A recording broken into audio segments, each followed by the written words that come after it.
Hi friends, எல்லோரும் எப்படி இருக்கீங்க? இப்போ நம்ம குக்கரில் வைக்கிற ரசம் சாதம் எப்படி பண்ணலான்னு பார்த்துக்கலாம்.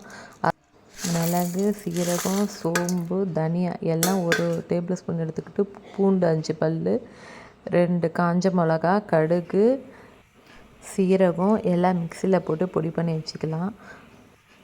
நெல்லிக்காய் சைஸில் புளி கரைச்சல். குக்கரில் ஒரு எண்ணெய், கடுகு, சீரகம் போட்டு நல்லா தாளித்ததுக்கு அப்புறமா பார்த்திங்கன்னா கருவேப்பிலை போட்டுக்கலாம்.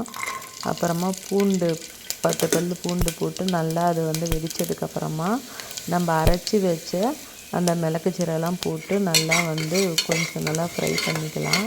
அதுக்கப்புறம் சின்ன வெங்காயம் 2, மஞ்சத்தூள் 1 டேபிள் ஸ்பூன், சாம்பார் தூள் 1/4 டேபிள் ஸ்பூன், கரைச்சி வச்ச புளி ஊற்றிக்கலாம்.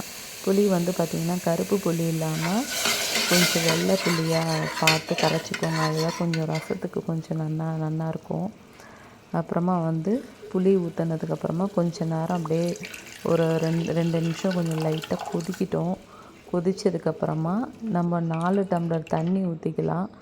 4 டம்ளர் தண்ணிக்கு 1 டம்ளர் ரைஸு, குழம்பு கரண்டியால் 1 கரண்டி பருப்பு போட்டு ஊற வச்சுக்கலாம். நல்லா ஊறினதுக்கப்புறமா ஒரு 1/2 மணி நேரம் ஊறட்டும். பெருங்காயம் போட்டுக்கோங்க. பெருங்காயம் போட்டுட்டு கொதித்ததுக்கப்புறமா தண்ணி ஊற்றியாச்சு. தண்ணி ஊற்றினதுக்கப்புறமா கொஞ்ச நேரம் கொதிக்கிட்டோம். கொதித்ததுக்கப்புறம் நம்ம உப்பு போட்டுக்கலாம்.